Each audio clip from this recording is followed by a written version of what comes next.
মা, বহুদিন হ'ল তোৰ মুখনি নেদেখাৰ।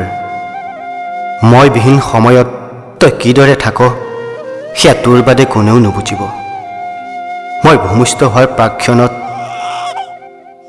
তোৰ ওঠৰ পৰা চিটিকি পৰা হাঁহিবোৰৰ ভৰ কিমান সেয়া তোৰ বাদে কোনেও তাঠি ক'ব নোৱাৰিব। তোৰ মোক লৈ এটাই সপোন, অমানুহৰ পৃথিৱীত মোক মানুহ কৰি তোলাৰ।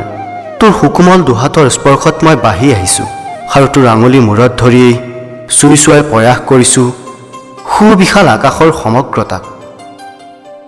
জীৱনটো সজাই তোলাৰ স্বাৰ্থত সেদিন আঁতৰি আহিলোঁ তোৰ পৰা আৰু সোমাই পৰিলোঁ মহানগৰী ব্যস্ততাৰ মাজত। মোৰ নিৰ্জন নিশাবোৰত তই এতিয়া গীত হৈ মোৰ বুকুত বাজি থাকহি।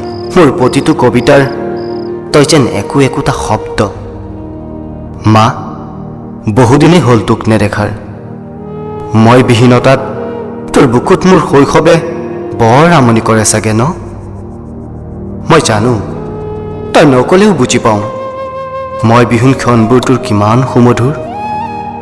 কেতিয়াবা বৰ মন যায় তোৰ নিচুকনি গীতত টোপনি যাবলৈ। বৰ মন যায় তোৰ স্নেহৰ আচলত ধৰি অভিমান কৰিবলৈ। মা, আজি তোক লৈ কবিতা লিখিছোঁ। শব্দবোৰে বৰ কোলাহল কৰিছে। শব্দবোৰ উন্মাদ হৈ তোৰ সান্নিধ্য বিচাৰি মোৰ বুকুত পচন্দ খুন্দা মাৰিছে। মা, তোৰ সপোনবোৰ দিঠক কৰিব নোৱাৰালৈকে তোৰ পৰা দূৰতে থাকিম দে। দূৰৰ পৰাই অনুভৱ কৰিম তোক, হৃদয়ৰ পৰা হৃদয়লৈকে। মা, তই এটা সেউজীয়া কবিতা। তয়েতো মোৰ শ্বাস প্ৰশ্বাস, তয়েতো মোৰ জি থকাৰ অক্ষয় কৱচ।